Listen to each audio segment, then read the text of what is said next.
Hi everyone, thanks for coming back and watching another episode of Seasons in Life. And I wanted to share today something that I was reading during a devotional the other day, and it really spoke to me. It was coming from Joel 2:25, and it was talking about how God can restore the years that the locusts have eaten. And while I know that's kind of a metaphor, because I don't really have locusts that I've ever seen or experienced, I do feel like these cancer cells in my body have been like locusts eating away at not only my energy, my health, the way that I feel physically, but eating away how I feel emotionally. And then I had to have the chemotherapy, which was like multiplying the locusts in my body, right? So that it could kill the cancer cells, and it did a lot of damage. And I had read somewhere that every time you have chemo, it can take away 12 years of your life. Now, I don't know who made that up. I realized I should not be reading that kind of stuff. I just kind of stumbled upon it. I wasn't looking for it, and yet that's been planted in my mind. And so when I read this verse about how God will restore years to me, and to you, it was encouraging for me. And I was reading a little bit more, and it was talking about how, it's faith. Faith is our bridge. It's our way of looking to the future. And I can trust that God knows what he's doing. I know that God has his plan. I know that he can make time seem like it's longer, even though we all have 24 hours and 7 days a week.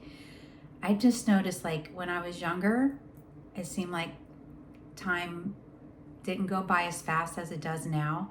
And I think it's a mental thing, but it just seems like, maybe because I feel like I have less time on this earth, that time goes by so much faster.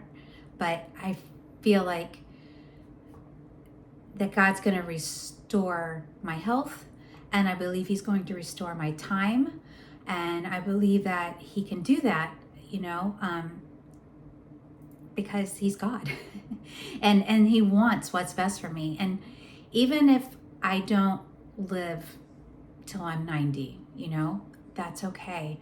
I just want each day that I have to feel like it was a full day, and to feel like it was an enjoyable day, to feel like I accomplished something in the day. And not only that, but to feel like I made a positive difference in the life of somebody else on that day. And I think if I can do those kind of things, then my life will feel full, and my life will feel like it has purpose. And I will not be thinking about 10 years from now. I'm just going to be thinking about, what can I do today? What can I do tomorrow? Maybe what can I do next week? But I don't really want to look much further than that. God has his plans. And if I start making my plans, and I start running ahead of God and trying to think about what's going to happen and what I'm going to do next, and it's not going to do me any good. If anything, it's probably going to set up some expectations that will cause disappointment when it doesn't happen. Or I could get discouraged, or I could just wait patiently and be happily surprised, right? I mean, that's kind of where I'm at in my life. I'm not able to work right now. That's been really hard for me mentally, because I've been a career person all my life. I've enjoyed it. And for me, it wasn't just a career. It was like a mission field. God placed me at different banks and different companies to meet different employees and coworkers, and people who reported to me that I could train, and people that I reported to who could mentor me. And I've enjoyed that all my life. And for the past year and a half, I haven't had that. And I am enjoying being home with Bryce. He's definitely my mission field right now. But there's other parts of me that also need that kind of mental fulfillment. And so that's what I'm waiting for God to show me. Right now, I'm happy to be where I'm planted. I want to get rooted deeply here, so that, I know, life is full of storms and they're unpredictable. And I want it to be when another storm hits that I'm deeply rooted and I'm ready for it, So that's why I've been, here in South Florida, we get ready for hurricanes. And when you see, oh boy, something's coming off the coast of Africa, it could be heading toward the peninsula of Florida, then you start thinking about hurricane supplies and you start thinking about evacuating plans and you start preparing for the storm. And, I don't need to see that there's something coming off the coast of Africa in my life. I just need to be prepared for storms, because sometimes it's like a tornado and you don't get the warning like you get with a hurricane. It just happens.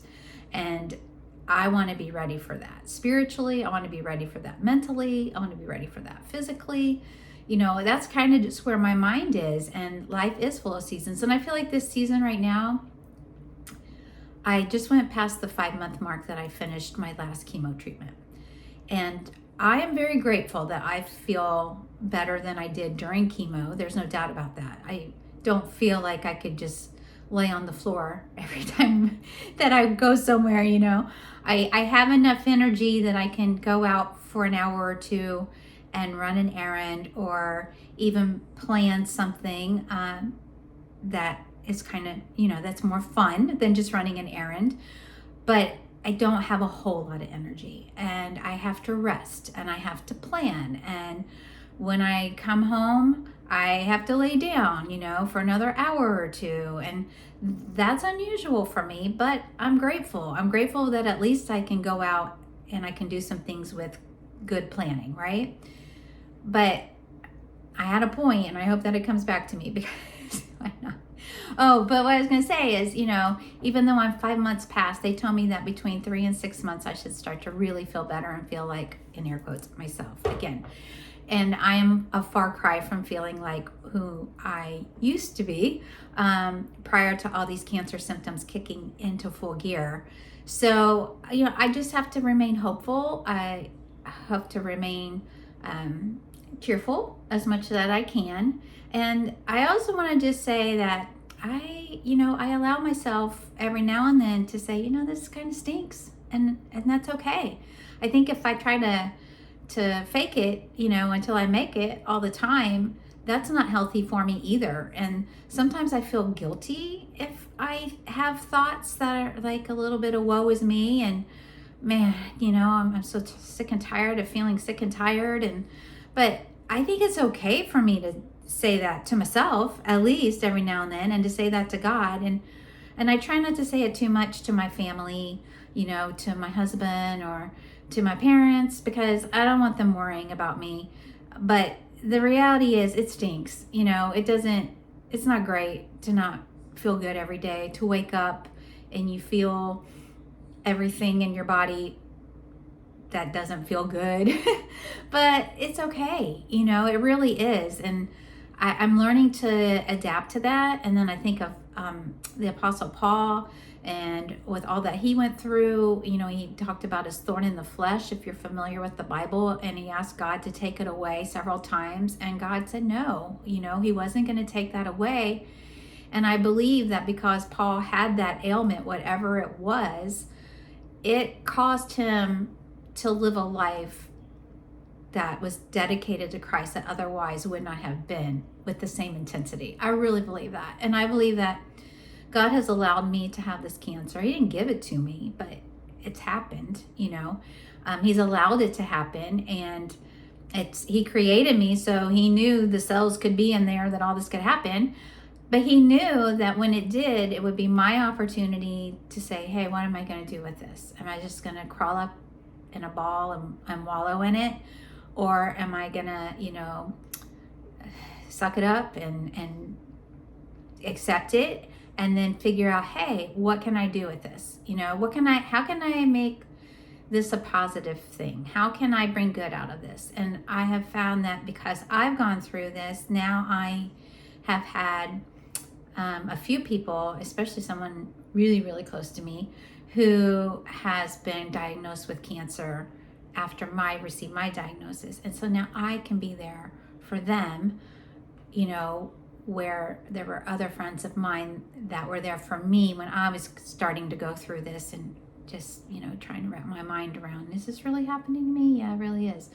So, I just want to encourage anybody who's watching this, we're in seasons. And I think that's what I was going to say is, I'm in this season right now that's kind of like this, right? I'm kind of leveled out.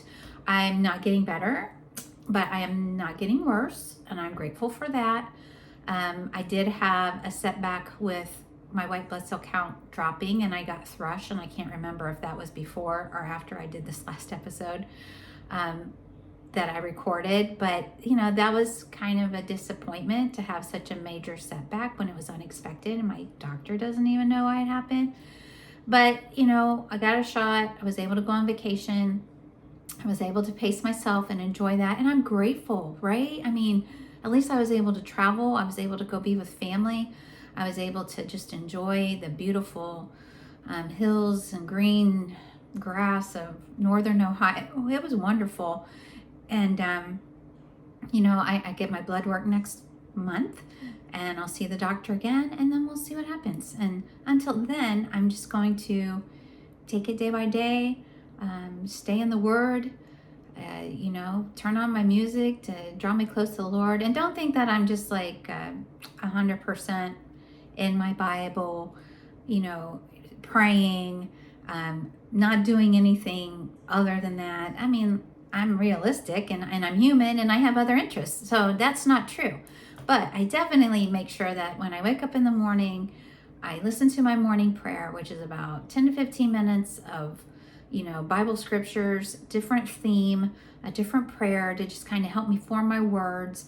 I listen to praise and worship music, when I'm getting ready, when I'm in the car sometimes, throughout the day. I do that. I just try to always be in a frame of mind that I'm thankful to the Lord. I thank the Lord for parking spots when He gives them to me.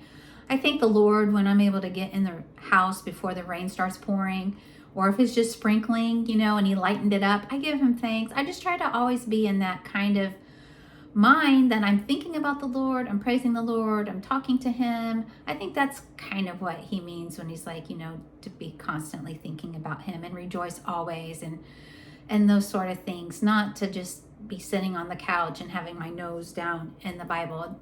That's not realistic. And I don't think that's really how He created it. And that's not how Jesus lived His life, So I just try to look at those examples, but I do know that I got to make time to pray. I got to make time to be in His Word so He can speak to me. I do listen to different podcasts that if I feel like they're anointed and they've got the word of the Lord upon them, then God can use them to help me, just like hopefully He's using me to help you, So I very much try to do that. And then I do other things to keep myself busy, which I think is healthy too. Not only, I try to be intentional about playing games with Bryce, doing stuff with my husband.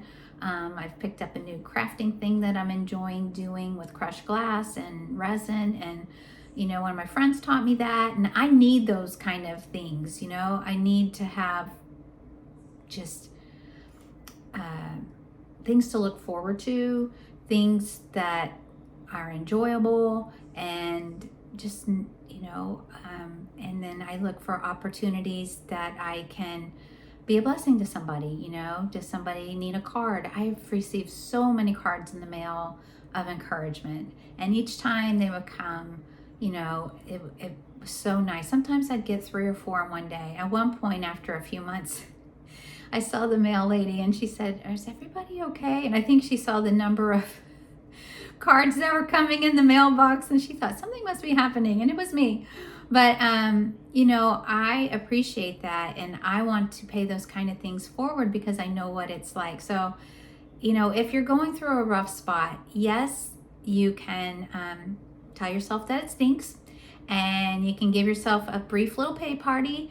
And then you got to start thinking about, okay, what can I do with this? How am I going to get through this? And how can I help others? And how can I encourage other people, who may not be going through the exact thing I'm going through, but they're having their own rough spot and they need their day brightened just like you need your day brightened.